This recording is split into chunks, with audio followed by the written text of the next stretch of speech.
बागेश्वर बाबा are या पार के इस चैलेंज में जब बागेश्वर बाबा को सामने लाया गया तो उन्होंने कुछ ऐसा किया जिसे सुनकर आपके रोंगटे खड़े हो जाएंगे।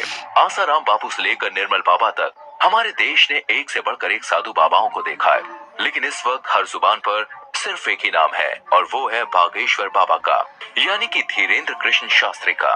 एक ऐसा 26 साल का नौजवान जो देखने में किसी फिल्मी हीरो की तरह लगता है, लेकिन उनके कारनामे और बोलने का अंदाज बड़े बड़ों को चक्का में डाल देता है।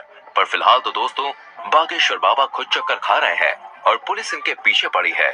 तो क्या है पूरा मामला और क्यों बागेश्वर बाबा चर्चाओं का विषय बने हुए हैं, आइए जानते हैं। दोस्तों ये बात तो जग जाहिर है कि बागेश्वर बाबा जो लोगों के मन की बात जानकर उनकी समस्याओं का हल कर देते हैं और उसे पर्चे में लिख देते हैं, इसके चलते वो काफी ज्यादा ट्रेंड पर चल रहे हैं। इनकी वीडियोस हर रोज वायरल होती है और लोग इन्हें सुनना देखना पसंद करते हैं। लेकिन वो कहते हैं ना, मीठा ज्यादा हो तो चींटियां लगने ही लगती हैं, और ऐसा ही कुछ हाल बागेश्वर बाबा के साथ भी है। तभी तो अलग अलग क्षेत्रों से लोग इन्हें बदनाम करने के लिए सामने आ रहे हैं कि क्या ये बाबा लोग वास्तविक हैं? कुछ इन्हें खुला चैलेंज कर रहे हैं तो कुछ इनकी विद्या पर शक कर रहे हैं। फर्जी हैं, धोखेबाज हैं। अभी एक टीवी शो के दौरान माइंड रीड करने वाली सुहानी ने कहा कि धीरेंद्र शास्त्री अगर हमारी तरह दिमाग पढ़ते हैं तो इसमें कोई बुराई नहीं है, लेकिन इस कला को भगवान की कृपा कहकर लोगों के बीच अंधविश्वास फैलाना ये बहुत गलत है। और बात यहीं पे खत्म नहीं होती है। महाराष्ट्र में अपने एक कार्यक्रम के दौरान जब धीरेंद्र शास्त्री नागपुर पहुंचे तो वहां की कमेटी ने इनके ऊपर अंधविश्वास फैलाने का आरोप लगाया और खुलेआम ये चैलेंज किया कि आप जो जादू और चमत्कार लोगों के सामने अपने धाम में दिखाते हैं वही चमत्कार आप हमारे सामने दिखाइए। अगर आप सही हुए तो आपको हम 30 लाख रुपए देंगे। अच्छा, लेकिन कमेटी वालों का कहना है कि धीरेंद्र शास्त्री इस चैलेंज से इतना ज्यादा डर गए हैं कि वो वापस लौट गए। इसके बाद महाराष्ट्र की उस कमेटी के श्याम मानव ने धीरेंद्र शास्त्री के खिलाफ पुलिस कार्रवाई की मांग की। धीरेंद्र कृष्ण महाराज कंप्लेंट दी थी एसीपी नागपुर के और कहा कि पुलिस अगर कार्रवाई नहीं करेगी तो वो लोग आंदोलन करेंगे, क्योंकि महाराष्ट्र के कानून में अंधविश्वास फैलाना बहुत ही बड़ा जुर्म माना जाता है, जिसके तहत धीरेंद्र शास्त्री को गिरफ्तार किया जाना चाहिए। धीरे धीरे महाराष्ट्र के नागपुर से निकली ये बात पूरे भारत में फैल गई, जिसके बारे में कई सारे लोग धीरेंद्र शास्त्री से सवाल जवाब करने लगे, जिसके जवाब में बागेश्वर धाम सरकार ने कहा है कि हम बीच में कथा छोड़कर भागे ये बोलना बंद कर दें। हमारी कथा 7 दिन तक की ही थी, डेट घोषित कर दी थी कि हम केवल 7 दिन की कथा करेंगे। लेकिन लोग विश्वास क्यों करेंगे? भारत में साधु महात्माओं की इज्जत का ऐसा फालूदा हुआ है कि चाहकर भी धीरेंद्र शास्त्री पर विश्वास नहीं कर पा रहा था कोई।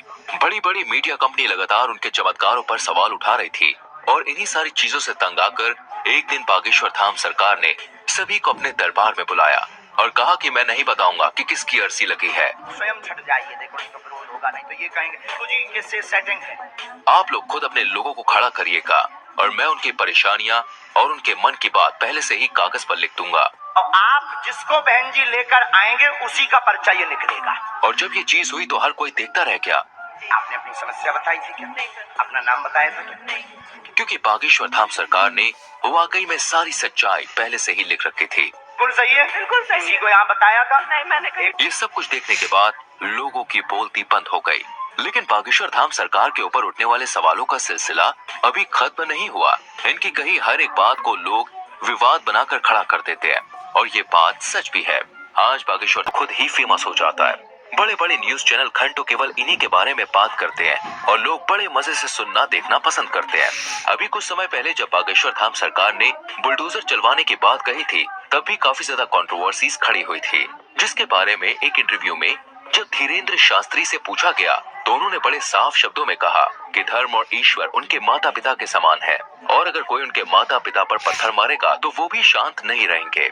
धीरेंद्र शास्त्री की इन बातों से साफ जाहिर होता है कि वो लोगों के सामने किसी फिल्टर के साथ नहीं आते हैं, बल्कि जो अंदर से है वो बाहर से भी दिखाते हैं। तभी तो ये आए दिन विवादों में घिरे रहते हैं और कुछ लोग तो ये सोच कर ही हैरान है कि आखिर एक 26 साल का नौजवान शख्स इतना ज्यादा लोकप्रिय कैसे हो गया।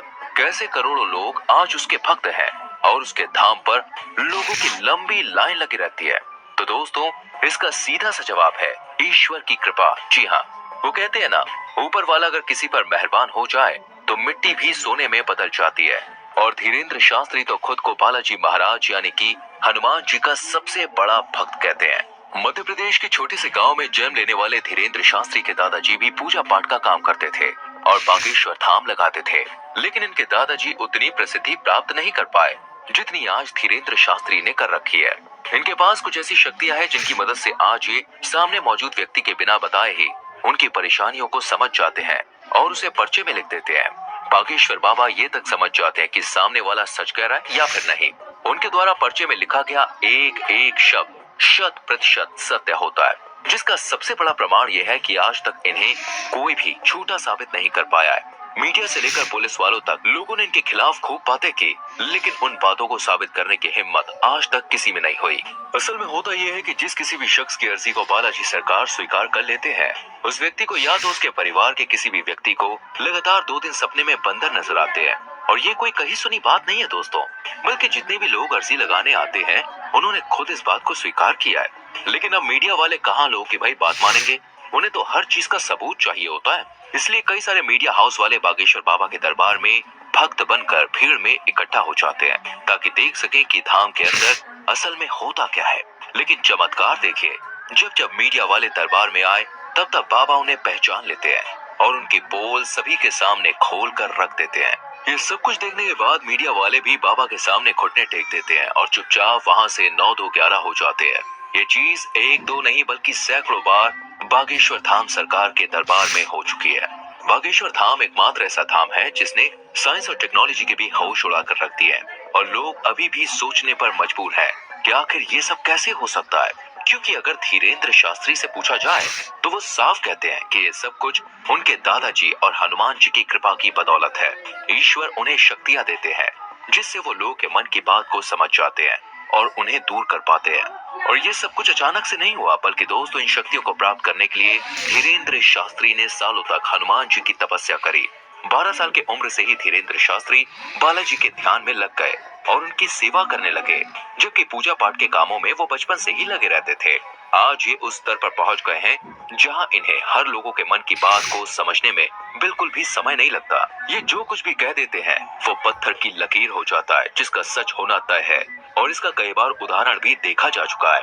हालांकि अगर हम बागेश्वर धाम की बात करें तो दोस्तों इसका इतिहास बहुत पुराना है।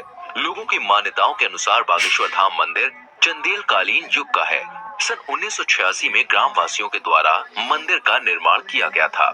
उसी दौरान ग्राम गढ़ा में बाबा सेतु लाल गर्ग चित्रकूट से दीक्षा लेकर अपने गांव के प्राचीन कालीन मंदिर पहुंचे। पहले तो इन्होंने राम कथा करी और फिर ये झाड़ फूक का भी काम करने लगे।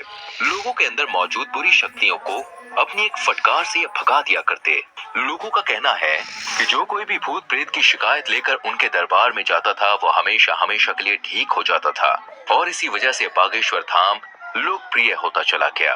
और आज बागेश्वर धाम के प्रमुख कथावाचक धीरेन्द्र कृष्ण गर्ग जो बहुत लंबे समय से झाड़ फूक और कथाएं कर रहे हैं, अब सोशल मीडिया के दौर में इनकी लोकप्रियता बहुत बढ़ रही है। तभी तो लोग इन्हें बागेश्वर महाराज के साथ साथ चमत्कारी महाराज के नाम से भी जानते हैं। वर्तमान समय में धीरेन्द्र कृष्ण सरकार मध्य प्रदेश में ही अपना दरबार लगाते हैं और लोगों की समस्याओं का समाधान करते हैं। बागेश्वर धाम महाराज ने बचपन से ही रामायण और महाभारत जैसे महाकाव्यों का अध्ययन किया था। अपने दादाजी के साथ पूजा पाठ करने के अलावा इन्होंने वृंदावन में भी काफी लंबा समय गुजारा है। साथ ही साथ उन्होंने अपनी प्रारंभिक पढ़ाई को भी पूरा किया है। इनका कथा बोलने का अंदाज काफी ज्यादा निराला है जिसे सुनकर लोगों की आंखों से आंसू निकल आते हैं। लेकिन हर मंगलवार को लगने वाला दिव्य दरबार सबसे ज्यादा प्रसिद्ध है। बाकी आपका इनके बारे में क्या विचार है कमेंट में हमें जरूर बताएं। इस तरह की वीडियोस लगातार देखते रहने के लिए चैनल को सब्सक्राइब करके बेल आइकॉन प्रेस करें जिससे आने वाली वीडियोस आपसे मिस ना हो। मिलते हैं अगली वीडियो में, अपना ख्याल रखें।